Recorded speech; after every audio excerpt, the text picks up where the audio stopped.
Me llamo Adela Romero y tengo 78 años. Nací en un barrio del centro de Barcelona cuando todavía se podía dejar la puerta abierta sin miedo. A veces, cuando cierro los ojos, todavía puedo escuchar los gritos del afilador, el canto de los niños en la plaza y el sonido del carrito del panadero que pasaba cada mañana. Éramos una familia sencilla, trabajadora, de aquellas que sabían que el ahorro era una forma de respeto. Mi padre era impresor y mi madre, costurera, pero ambos me inculcaron algo más valioso que cualquier herencia: la voluntad de pensar por mí misma. Por eso estudié Derecho, a pesar de que nadie en mi calle lo había hecho antes, y me convertí en una de las pocas notarias mujeres de mi generación. Fui esposa durante 40 años, hasta que Dios me lo llevó sin previo aviso. Ramón murió una tarde de abril, sentado en su sillón con el periódico en el regazo, como si se hubiera dormido entre noticias. Desde entonces, la casa se volvió más grande, más silenciosa. El eco de sus pasos desapareció, pero nunca su voz, que aún resuena en ciertos rincones cuando me detengo a recordar. Juntos criamos a 3 hijos. Julián, el mayor, siempre ambicioso. Teresa, la del medio, delicada y devota. Y David, el pequeño, el más dulce de los 3, aunque también el más inseguro. Durante años, nuestro hogar fue un lugar de reuniones, de cenas largas, de domingos con manteles blancos y risas entre platos humeantes. No éramos una familia perfecta, pero yo creía que habíamos construido algo sólido, algo que resistiría el paso del tiempo. Cuando Ramón falleció, cada uno de mis hijos reaccionó de forma distinta. Julián asumió el rol de patriarca, repartiendo consejos como si fueran monedas. Teresa, con su fragilidad aprendida, se apoyó más en su marido que en mí. Y David... Bueno, él empezó a desaparecer poco a poco, como un dibujo borrado con el dedo. Durante los primeros años de viudez, mantuve las rutinas como forma de resistencia. Me levantaba temprano, preparaba café en la misma cafetera italiana de siempre. Le hablaba a la foto de Ramón mientras desayunaba, y me vestía con esmero, aunque no tuviera dónde ir. Me ofrecí como voluntaria en una biblioteca de barrio, ayudando a leer cartas oficiales a gente que no sabía o no se atrevía a entenderlas. También retomé la jardinería, aunque las rodillas ya no me acompañaban como antes. Pero, sobre todo, me dediqué a ser útil. Me convertí en la abuela disponible, la madre que nunca se quejaba, la figura discreta que ayudaba en silencio. Sin embargo, con el tiempo, empecé a notar que mi presencia ya no era necesaria, sino tolerada, que las llamadas solo llegaban cuando había una urgencia, una consulta sobre un contrato, una ayuda económica que se disfrazaba de préstamo. Que mis nietos apenas sabían qué me gustaba leer, o qué flores prefería plantar en primavera. Me volví invisible de forma gradual, como se desdibuja el fondo de un cuadro mientras todos miran al protagonista. A veces me preguntaba si era yo la que se había alejado del mundo, o si el mundo simplemente me había soltado la mano sin avisar. Pero seguí callando, porque así nos enseñaron a las mujeres de mi generación: a no molestar, a no hacer olas, a dar sin esperar nada a cambio. Mi casa, que antes estaba llena de vida, se fue vaciando de sonidos y de visitas. La cocina dejó de oler a guisos compartidos, y el comedor se llenó de sillas que nadie ocupaba. Los retratos familiares seguían colgados, pero sus protagonistas ya no volvían. En los álbumes polvorientos aún brillan las sonrisas congeladas de otros tiempos. Esas sonrisas que ahora veo convertidas en miradas esquivas o mensajes de texto apresurados. Hace apenas 3 años, Teresa me dijo con tono amable que era mejor vender el piso y mudarme a algo más manejable. Lo dijo como si me ofreciera una galleta. Y Julián, con su pragmatismo tan afilado, Comentó que el dinero podría invertirse mejor, que a estas alturas ya no necesitaba tanto espacio. David no dijo nada, pero su silencio fue peor que cualquier argumento. Desde entonces, supe que algo en la relación con mis hijos se había roto sin remedio. Que el amor que alguna vez fue el cemento de nuestra familia se había convertido en una formalidad que se cumplía en cumpleaños y navidades. Me volví la mujer de las frases breves, de los regalos discretos, de las visitas anunciadas con antelación. Y sin embargo seguí ayudando. Cuando Julián tuvo problemas con Hacienda, fui yo quien revisó sus papeles sin que su mujer se enterara. Cuando Teresa tuvo una crisis matrimonial, fui yo quien la acogió una semana entera sin preguntar nada. Cuando David perdió su empleo, le deposité cada mes un dinero que él fingía no necesitar. Y todo esto lo hice sin esperar agradecimientos, convencida de que el amor se demuestra así, sosteniendo incluso cuando ya no te ven. Pero hace unos meses, algo cambió. Una noche, mientras revisaba unos antiguos documentos en mi escritorio, encontré mi testamento original, guardado en un sobre manila. Al abrirlo, me di cuenta de que aún estaba completamente vigente, con mi firma intacta. No había sido actualizado, a pesar de que varias veces mis hijos me insinuaron que lo hiciéramos. Me di cuenta con una mezcla de sorpresa y tristeza que yo aún tenía el control legal de todos mis bienes. La casa, las cuentas, las acciones que Ramón me dejó y una pequeña propiedad en la costa que nadie recordaba. Y en ese momento sentí algo que no había sentido en años. Una calma inesperada, casi peligrosa. No porque quisiera castigar a mis hijos, no porque buscara venganza, sino porque comprendí que a pesar de todo, todavía tenía voz. Y más aún, tenía la última palabra. Desde entonces, he estado observando, escuchando sus frases cuando creen que no oigo, sus gestos cuando piensan que no entiendo. Me han dicho que ya no valgo nada, que a estas alturas no conviene complicarse, que lo mejor sería dejarlo todo organizado cuanto antes. No saben que yo ya lo he hecho. No saben que, mientras me apartaban como a un florero viejo, yo tejía con paciencia una red de decisiones. No saben que el testamento aún lleva mi firma. Y que lo que viene no lo van a olvidar jamás. El día en que todo cambió no comenzó con señales extrañas ni con presagios velados. Fue un jueves común. Uno de esos días en los que el aire parece flotar sin peso y el reloj camina con desgana. Me desperté temprano, como siempre, cuando la primera claridad del día apenas roza las cortinas. La casa estaba en silencio, apenas interrumpido por el sonido de la cafetera italiana y el canto lejano de un mirlo que suele posarse en la antena del vecino. Me puse mi bata de franela, pasé la mano por el respaldo de la silla de Ramón. Como hago cada mañana, un gesto pequeño y tonto que no puedo abandonar. Y me serví el café con el cuidado de quien ya no tiene prisa.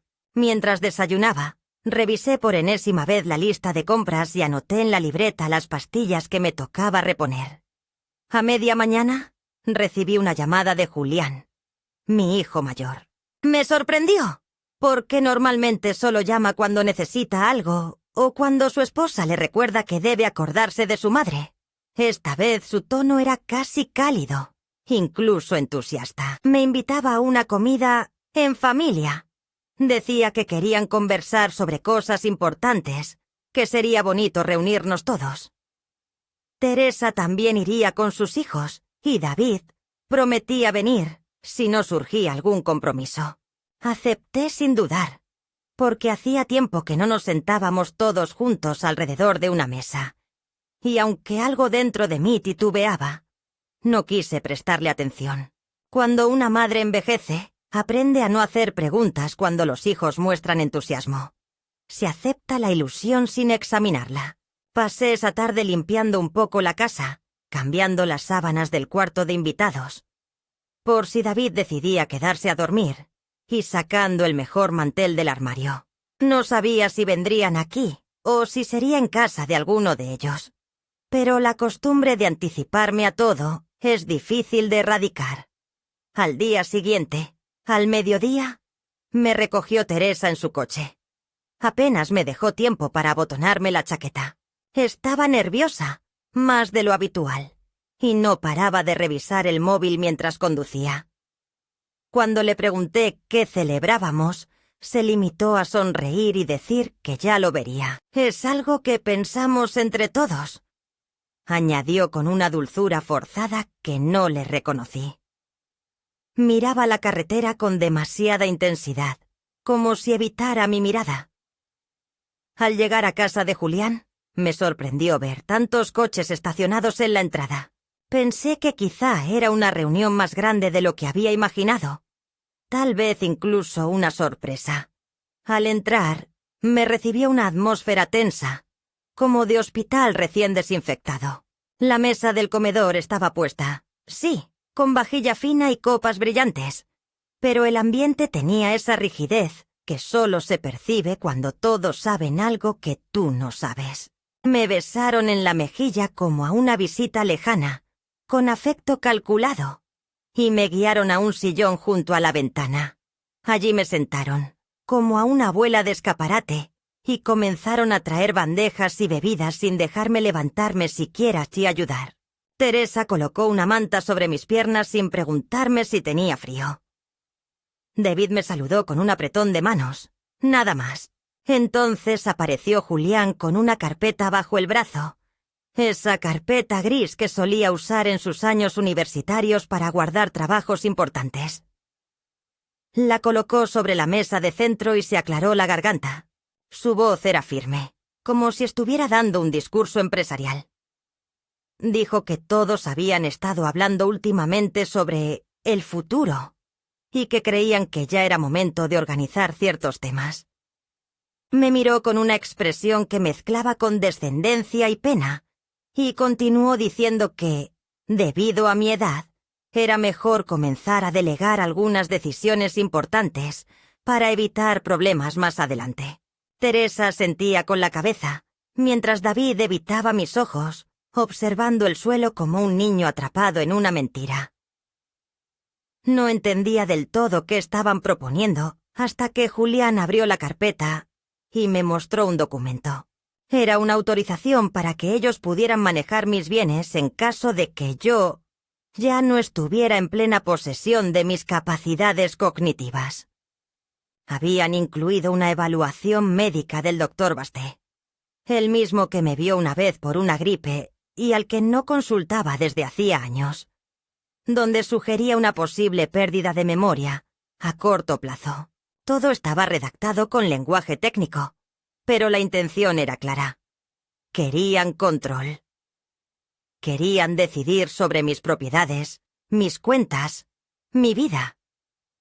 Durante unos segundos, sentí que me faltaba el aire. La sala se volvió estrecha. La luz del ventanal parecía cortarme los ojos.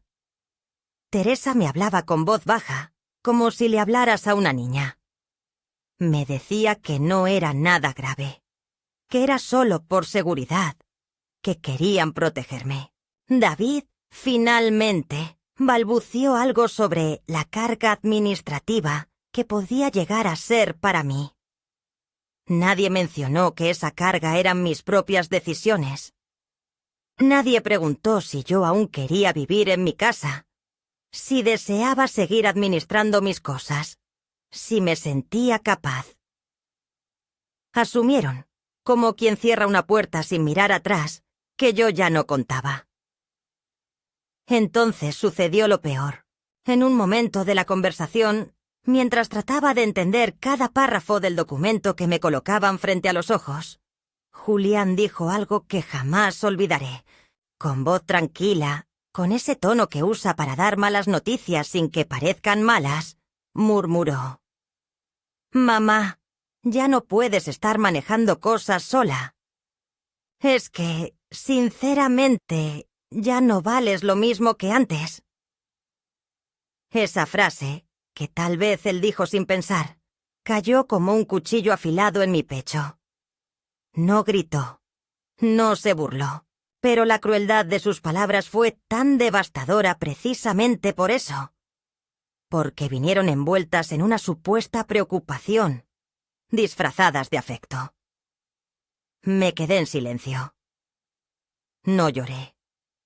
No discutí. Solo asentí como lo hace alguien que ha cruzado el umbral de la decepción y ha encontrado, al otro lado, una extraña calma. Sabía que cualquier cosa que dijera sería descartada como producto de mi edad, de mi confusión, como ya lo habían insinuado tantas veces. Guardé la carpeta con cuidado, sin firmar nada, y les agradecí por pensar en mí. Les dije que necesitaba un par de días para reflexionar, que hablaríamos pronto. Julián sonrió satisfecho, pensando que había ganado, y Teresa me acarició la mano con condescendencia. David seguía sin levantar la vista. Esa noche, ya en mi casa, me senté en la cocina con una taza de tila entre las manos. Afuera, la ciudad murmuraba su letanía nocturna de faroles y pasos lejanos. Me quedé mirando la carpeta que había traído conmigo, la misma que usaron para declararme inservible.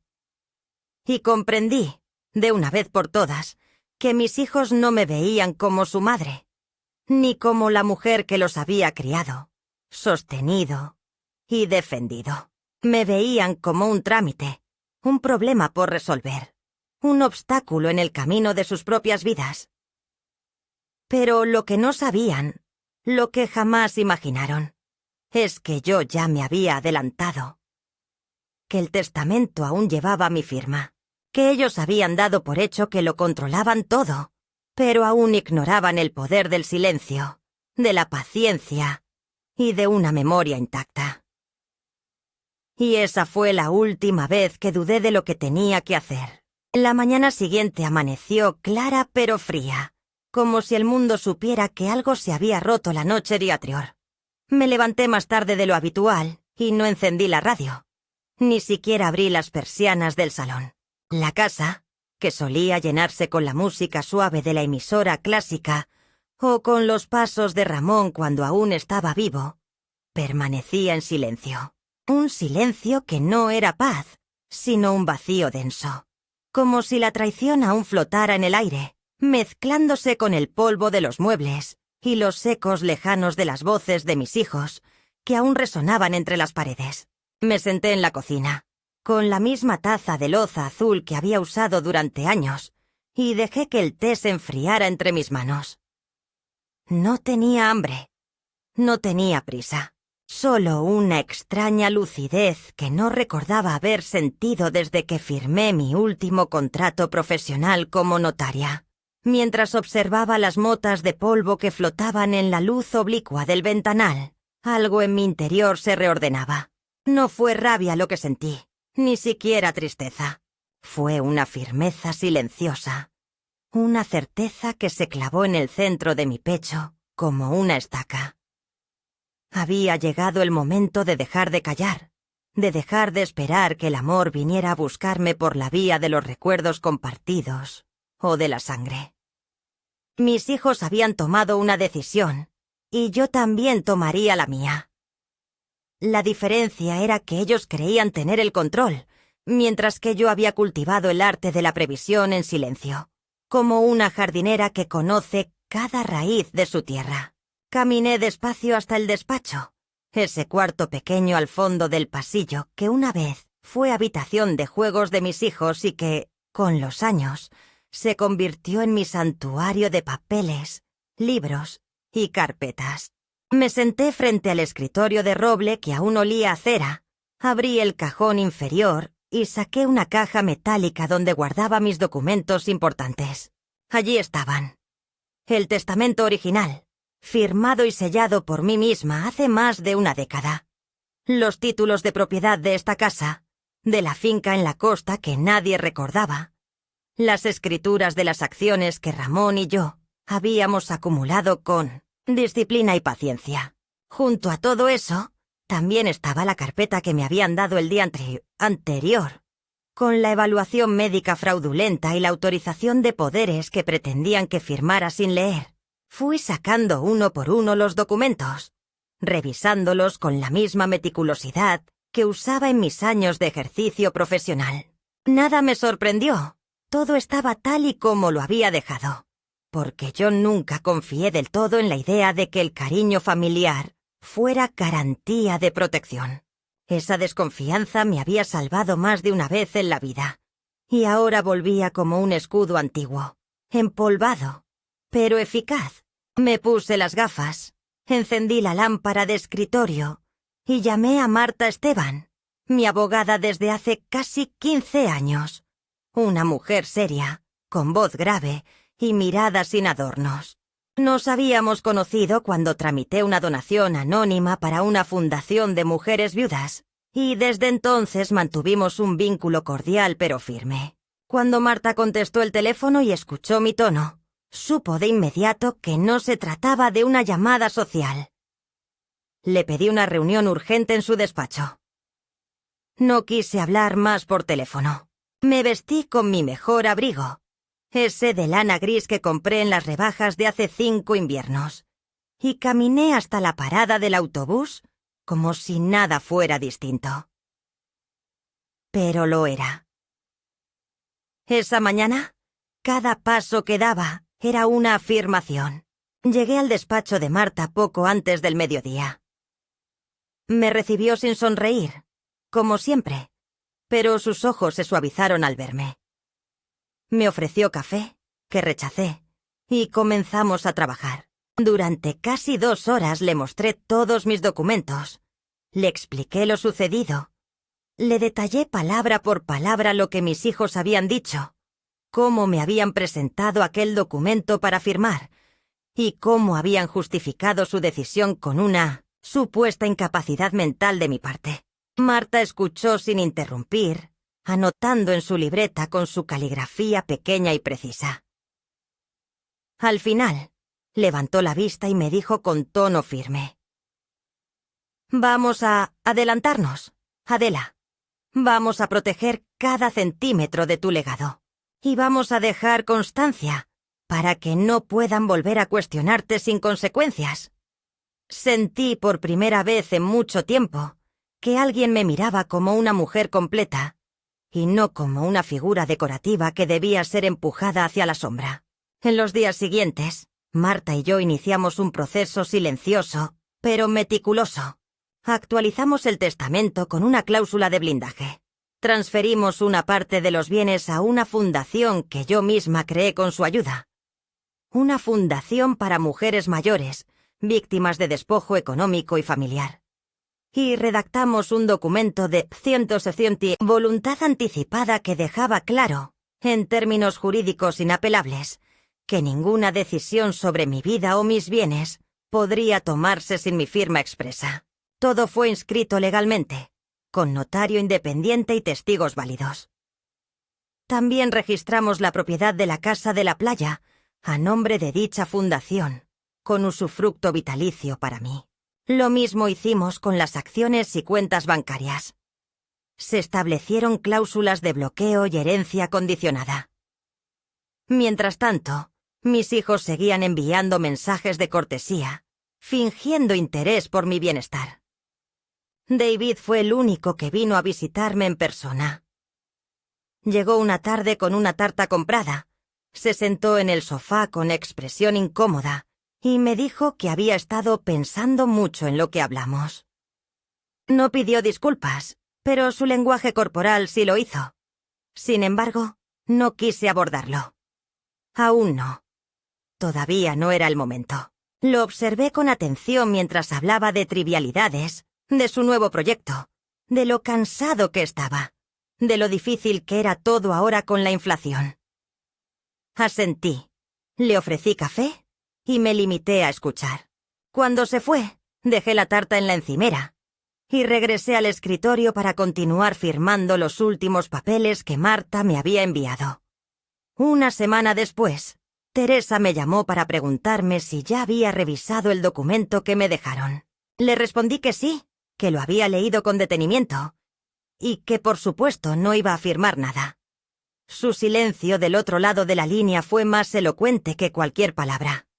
Al final, murmuró algo sobre que solo quería lo mejor para mí. Y colgó.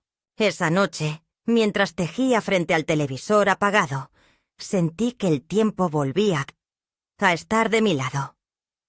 No me había movido del sitio, pero el eje del poder se había desplazado. Ellos creían que yo era frágil, pero no sabían que la fragilidad no excluye la estrategia, que la edad no anula la voluntad, y que una madre herida no es menos peligrosa que una reina traicionada. Pasaron 15 días sin noticias. Nadie vino, nadie llamó. Era evidente que se habían reunido entre ellos, como siempre lo hacían cuando había que tomar decisiones importantes. Imaginé las conversaciones, las acusaciones cruzadas, los reproches disimulados. Me los imaginé discutiendo sobre lo que había salido mal, sobre por qué yo no había firmado, sobre si alguien me había influenciado, sobre si estaba en mi sano juicio, o si, por el contrario, estaba actuando por despecho. Nunca pensarían que simplemente estaba despierta. Y entonces, una tarde de domingo, recibí una carta certificada en la que solicitaban una reunión familiar para tratar asuntos pendientes. Venía firmada por Julián, pero con copia a sus hermanos. No mencionaban el documento anterior, ni el testamento, ni las cuentas. Solo hablaban de conversar. Apreté la carta entre las manos, la dejé sobre la mesa y me preparé una taza de café. El aroma llenó la cocina con una calidez que contradecía la frialdad de las palabras impresas. Me senté en el mismo sitio de siempre, frente a la ventana, y vi cómo las hojas caían lentas en el jardín. El otoño se acercaba, y con él, el final de algo. Pero también el comienzo de otra etapa.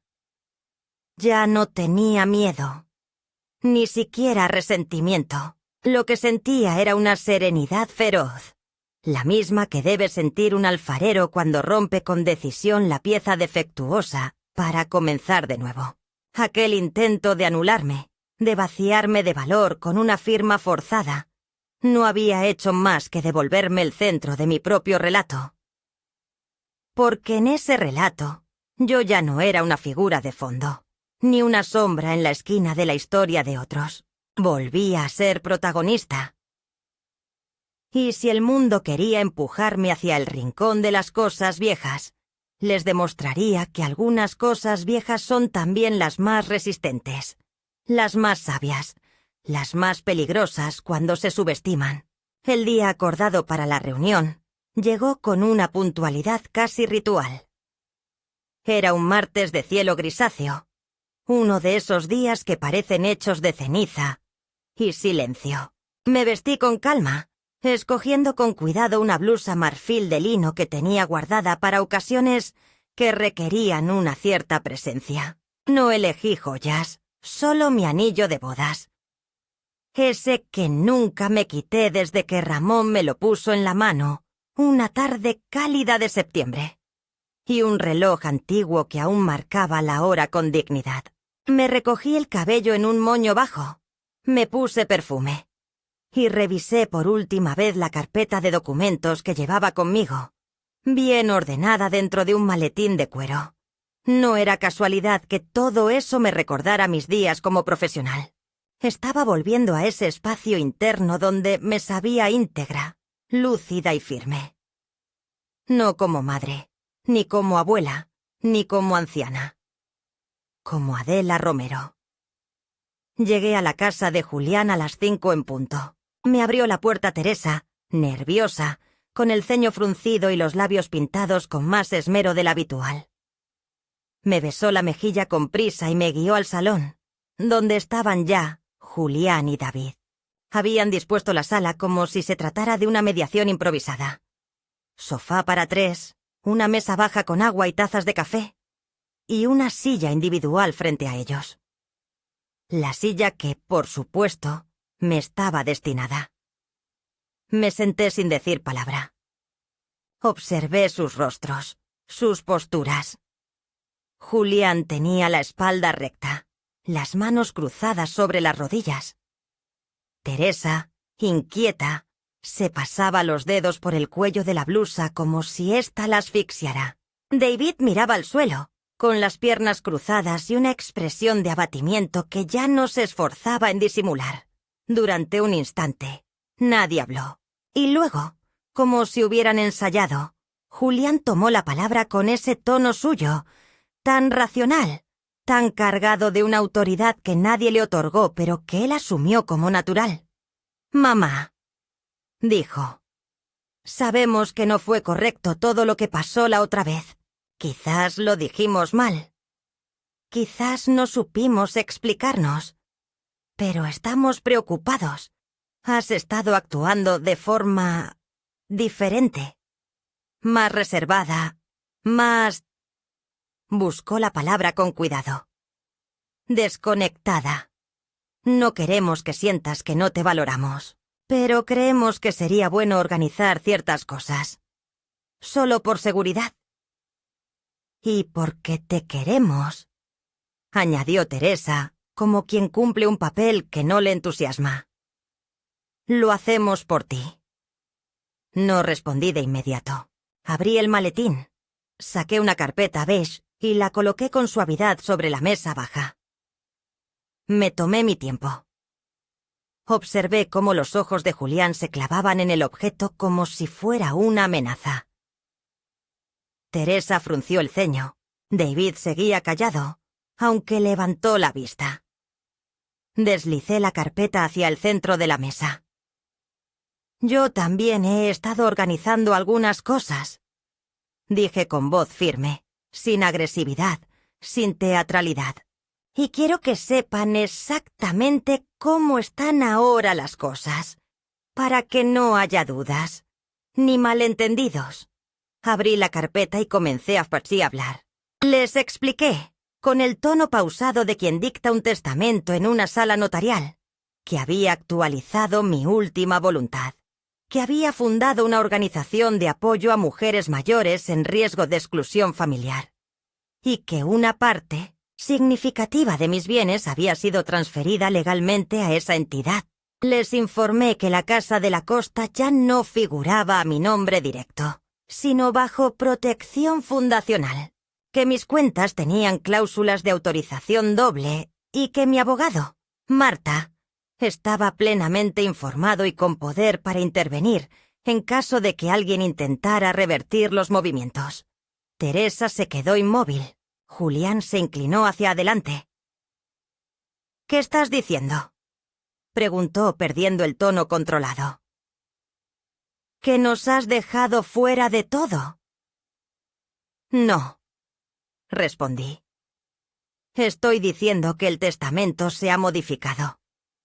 No los he dejado fuera, pero he puesto condiciones. Condiciones que requieren respeto, presencia real y responsabilidad. No es una herencia automática.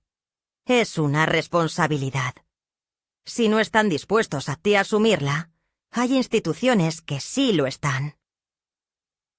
«¿Y quién decide eso?», exclamó Teresa. «¿Tú? ¿Y esa abogada tuya?». «Yo. Porque aún soy capaz. Porque tengo juicio. Porque, a pesar de sus insinuaciones, no estoy perdiendo la cabeza. Lo que estoy perdiendo es la paciencia». David se levantó lentamente y fue a la cocina. No lo seguí con la mirada.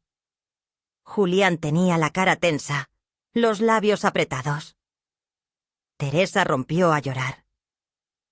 Pero no eran lágrimas limpias, sino de frustración, de impotencia.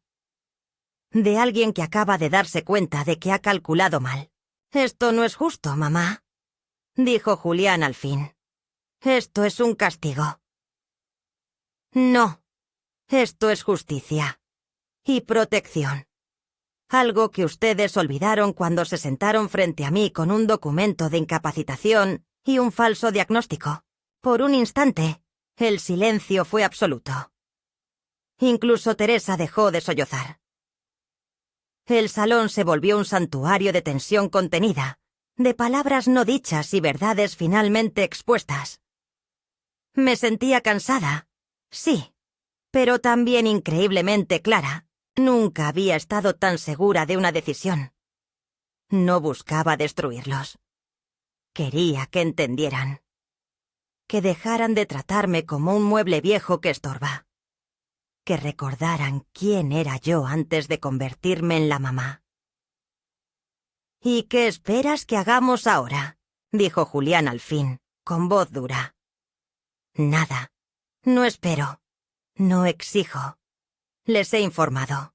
A partir de ahora, sus decisiones serán suyas. ¿Y las mías? Mías. David volvió con una taza de agua.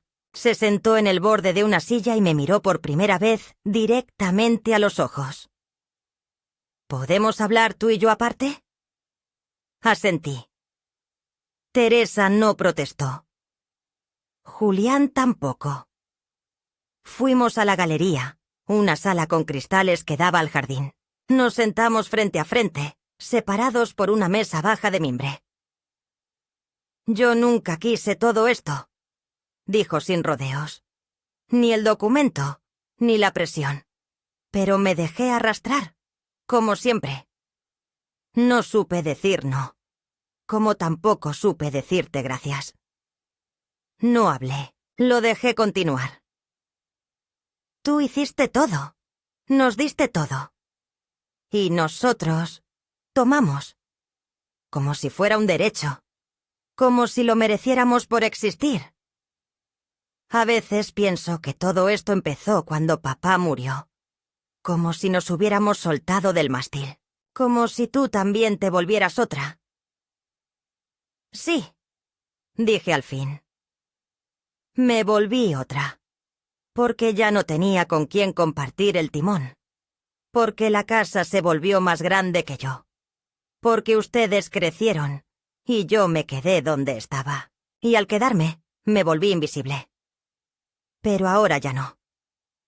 David me tomó la mano. No lloraba, pero tenía la mirada empañada. Lo que hiciste fue lo correcto. Solo espero que algún día podamos recuperar algo. No el dinero. El lazo. Eso depende de ti. Yo no he cerrado ninguna puerta. Solo la he asegurado. Cuando volvimos al salón, Teresa ya no estaba. Julián se marchaba con paso rápido, la carpeta bajo el brazo. No se despidió. David me acompañó a la puerta, me abrazó con ternura y me prometió llamarme al día siguiente. Esa noche regresé caminando.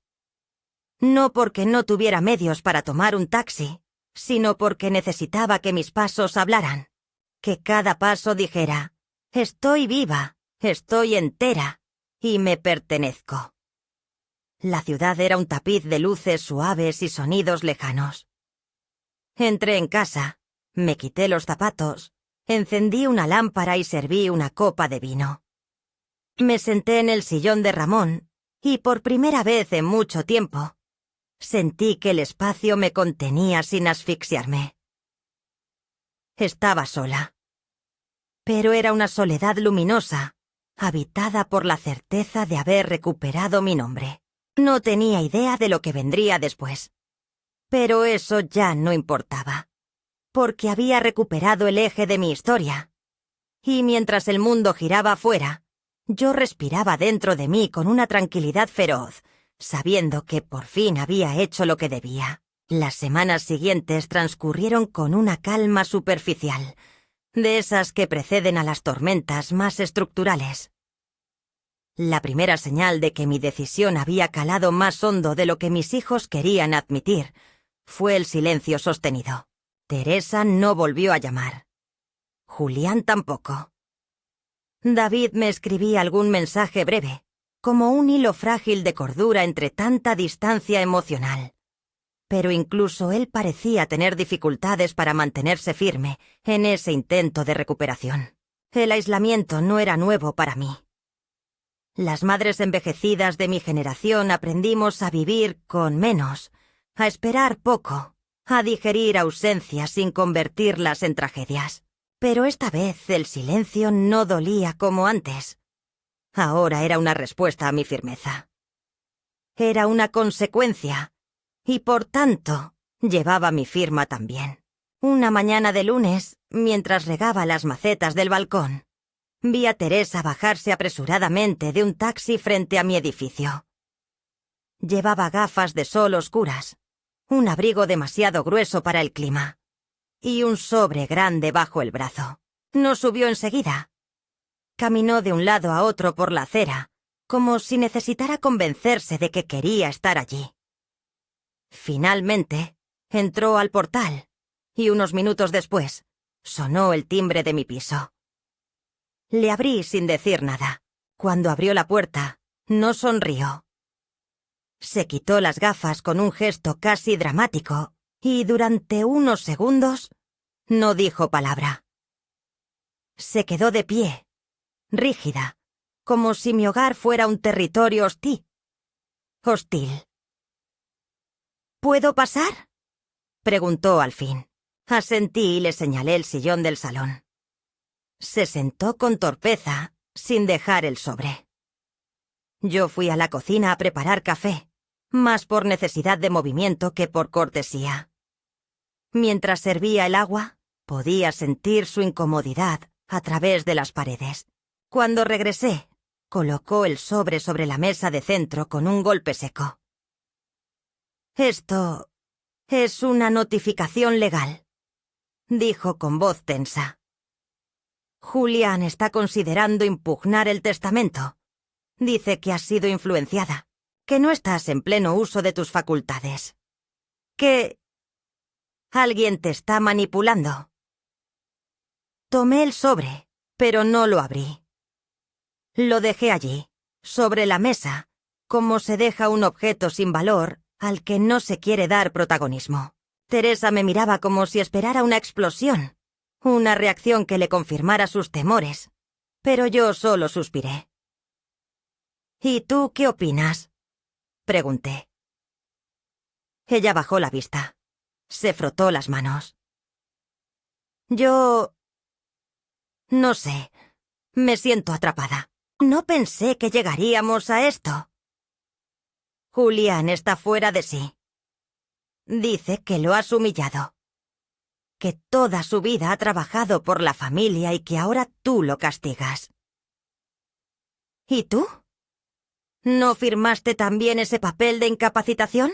¿No aceptaste despojarme de mis decisiones porque era más fácil que enfrentarte a él?» Sus ojos se llenaron de lágrimas que no caían. Tenía el rostro pálido, el cuello tenso. Asintió lentamente. «Sí, y me arrepiento. Pero ya no sé cómo volver atrás. Ya no sé cómo hablar contigo sin que me recuerdes que fallé». Me levanté y fui al escritorio. Saqué una carpeta del cajón, una copia de todo lo que Marta y yo habíamos hecho. La coloqué frente a ella, abierta. «Aquí tienes los informes médicos. Aquí están las grabaciones de mis consultas. Aquí la certificación del notario.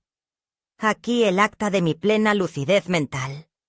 Si Julián quiere guerra, yo estoy lista. Pero quiero que entiendas algo, Teresa. Esto ya no se trata de dinero. Se trata de dignidad, de memoria, de respeto». Ella no contestó. Cerró los ojos y se cubrió la cara con las manos. Durante un largo rato solo se escuchó el tic-tac del reloj de pared. Luego, se levantó, recogió su bolso y se dirigió a la puerta. «No sé si volveré», dijo sin mirarme. «Pero no puedo seguir viviendo con esta culpa». «Eso ya no depende de mí». La vi marcharse sin detenerla. Cuando cerré la puerta, sentí un nudo en la garganta, pero no era tristeza. Era una mezcla densa de alivio y pesar, como si cada acto de defensa personal exigiera una pérdida irrevocable. Me senté en el sofá y abrí el sobre. Era, efectivamente, Una notificación preliminar de intenciones legales. Julián pretendía iniciar un proceso de impugnación del testamento alegando duda razonable sobre el estado cognitivo de la testadora. Lo que no sabía era que todo estaba documentado, sellado, respaldado. Que su arrogancia jurídica no alcanzaba a perforar la realidad de mis actos. Llamé a Marta y le conté lo sucedido. No se sorprendió. Me dijo que todo estaba previsto y que, si era necesario, haríamos pública parte del expediente.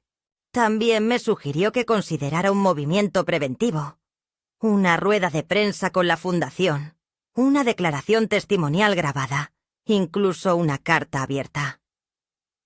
Pero no quise aún. No quería convertir mi vida en un espectáculo.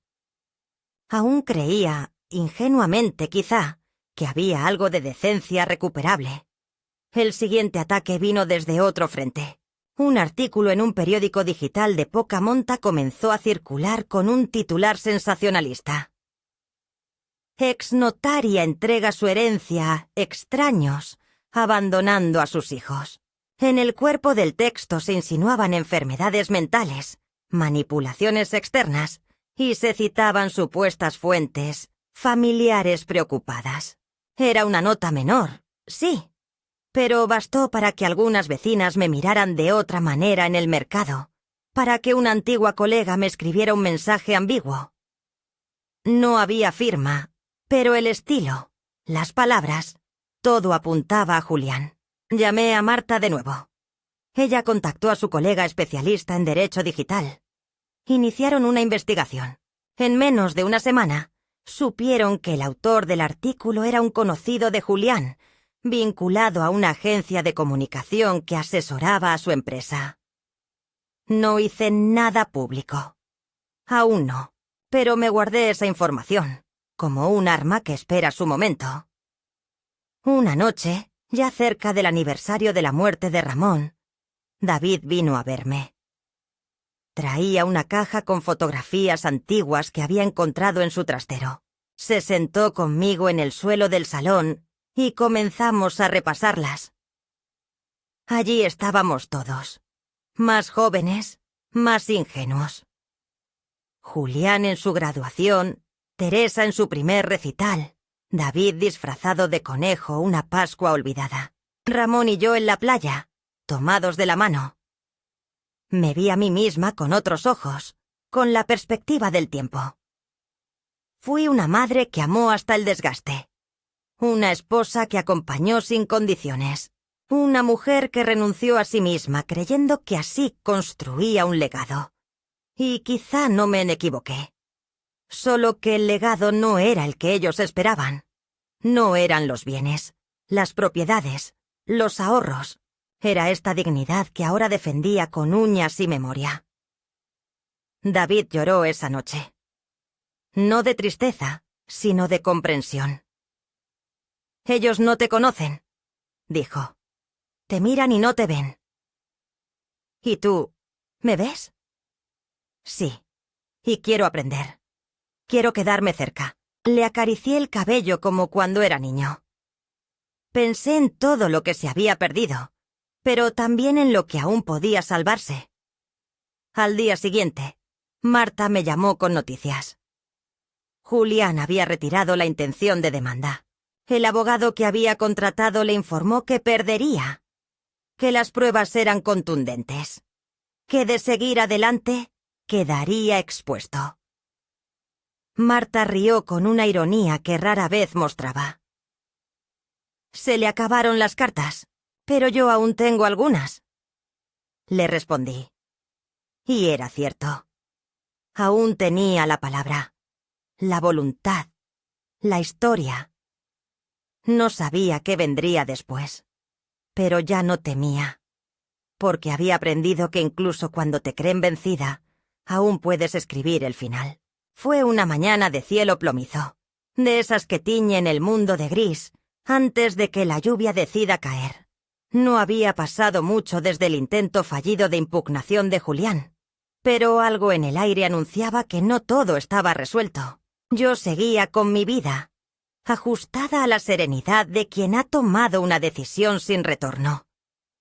Desayunaba a la misma hora, cuidaba mis plantas con la misma devoción, escribía en mi diario con la regularidad que había perdido durante años, pero también me mantenía alerta, como una pastora que ha recuperado su terreno, y vigila desde la colina cualquier señal de que los lobos regresen.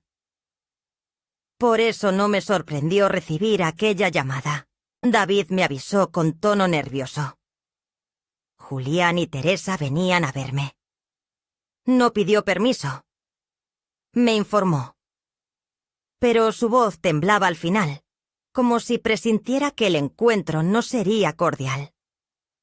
No pregunté nada. Solo asentí. Colgué. Me levanté del sillón y preparé la casa como si fuera a recibir a extraños. No encendí ninguna luz extra. No puse café. No ofrecí galletas. Era la primera vez que los recibiría sin ese reflejo de madre complaciente, sin el instinto de suavizar los bordes de la conversación. Me senté en la mesa del comedor, dejé a la vista una carpeta con los últimos movimientos de la fundación y esperé. Llegaron juntos. Teresa iba maquillada, con ropa de tonos suaves y ese aire de fragilidad que siempre usaba como escudo. Julián, en cambio, vestía de oscuro, con el rostro endurecido por la tensión, los hombros tiesos, y el paso rápido de quien quiere llegar primero, aunque no sepa hacia dónde. David los seguía a una distancia simbólica, sin intervenir. Los invité a sentarse. Lo hicieron en silencio. El único sonido era el del reloj de péndulo que colgaba en la pared desde que Ramón lo compró en nuestro aniversario 30 años atrás. El tic-tac parecía más sonoro que nunca.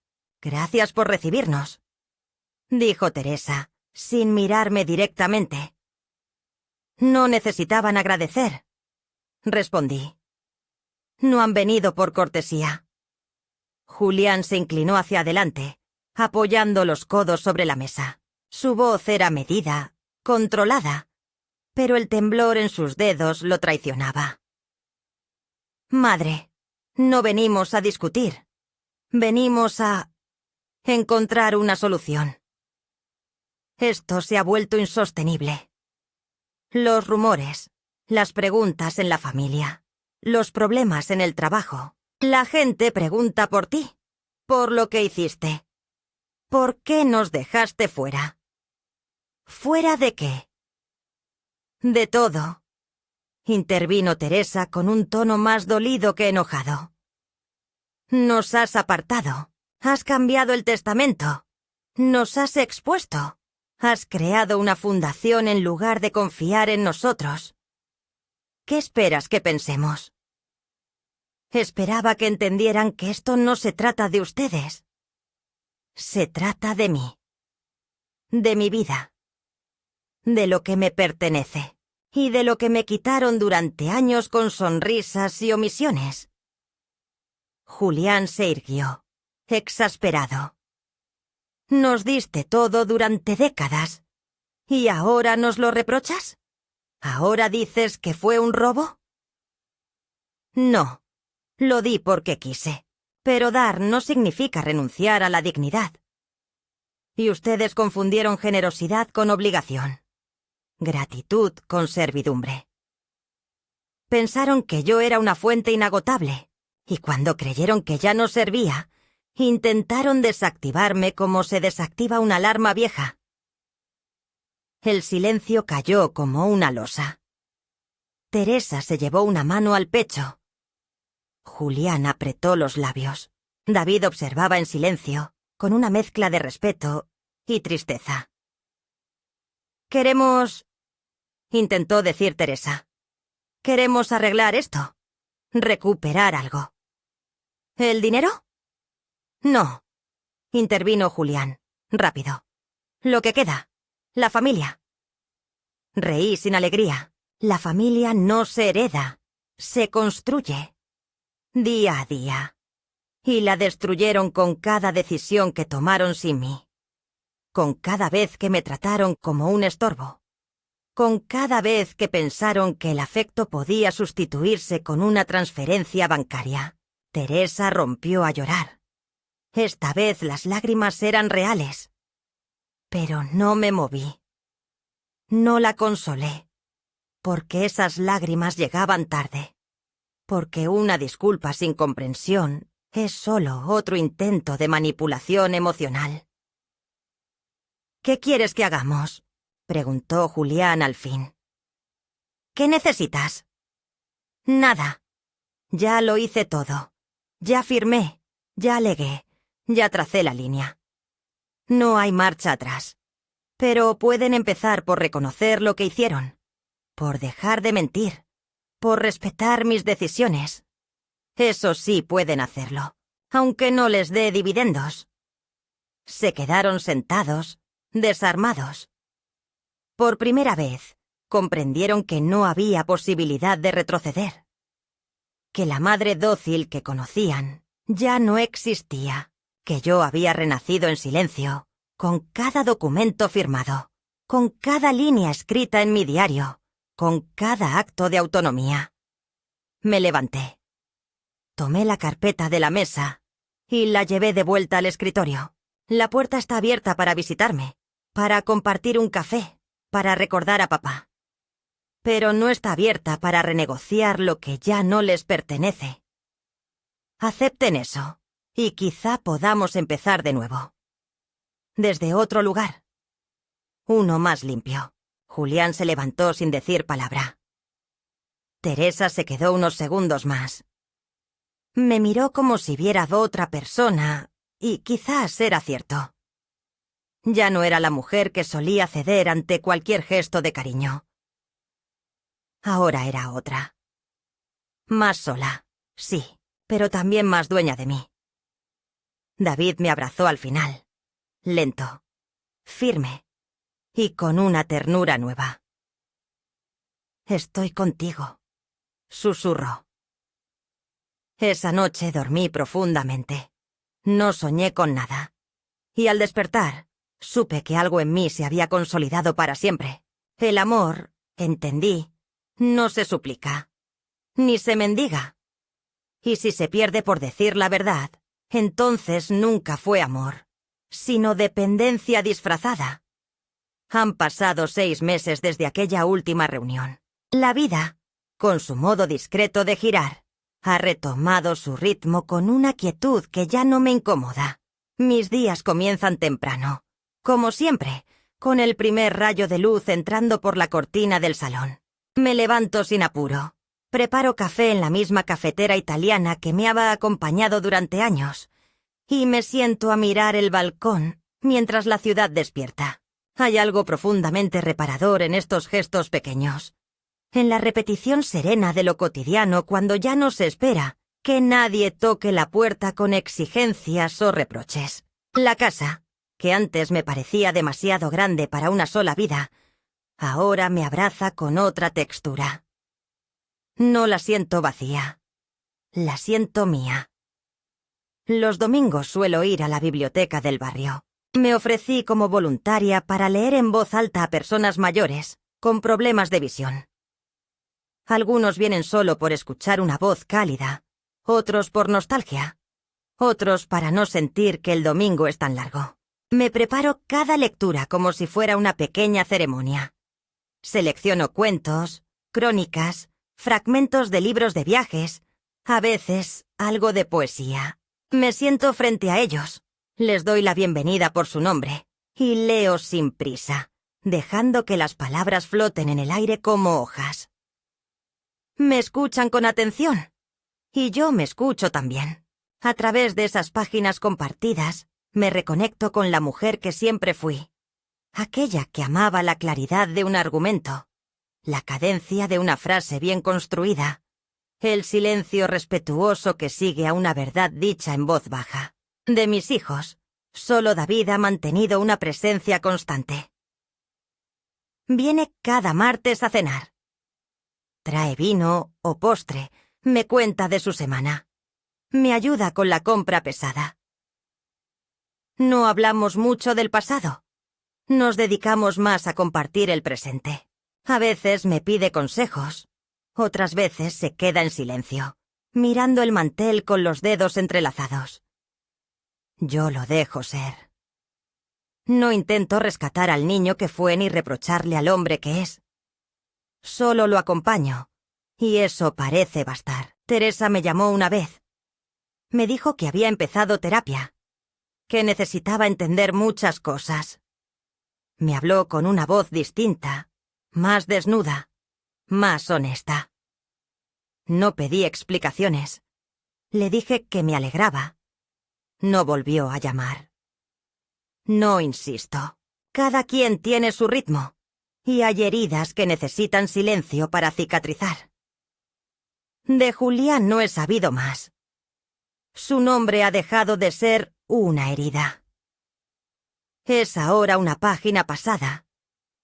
No con rencor, sino con aceptación. Hay vínculos que se rompen de manera tan profunda que solo el tiempo puede decidir si merecen una costura o deben dejarse como están. No lo odio. Simplemente lo solté. Como se suelta una cuerda que ya no sostiene nada. La fundación que creé está funcionando. No es grande, ni pretende serlo.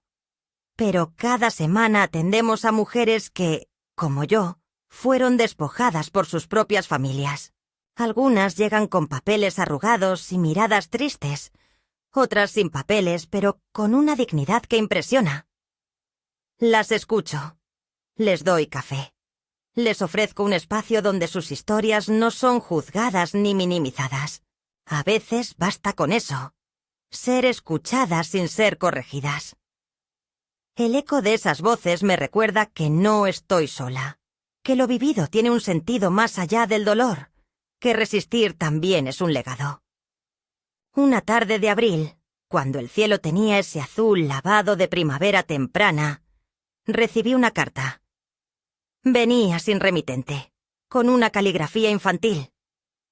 La abrí con curiosidad y al desplegarla, reconocí el trazo de mi nieta Clara, la hija de Teresa. Me decía que en la escuela estaban haciendo un trabajo sobre las mujeres valientes de nuestra familia y que ella había elegido escribirme sobre mí. Decía que su mamá le había contado que yo era fuerte, que había tomado decisiones difíciles y que no todos lo habían entendido en su momento. Terminaba con una frase sencilla, pero que me atravesó entera. Yo sí quiero entenderte, abuela. Y cuando sea grande, quiero ser como tú. Me quedé sentada con esa carta entre las manos largo rato.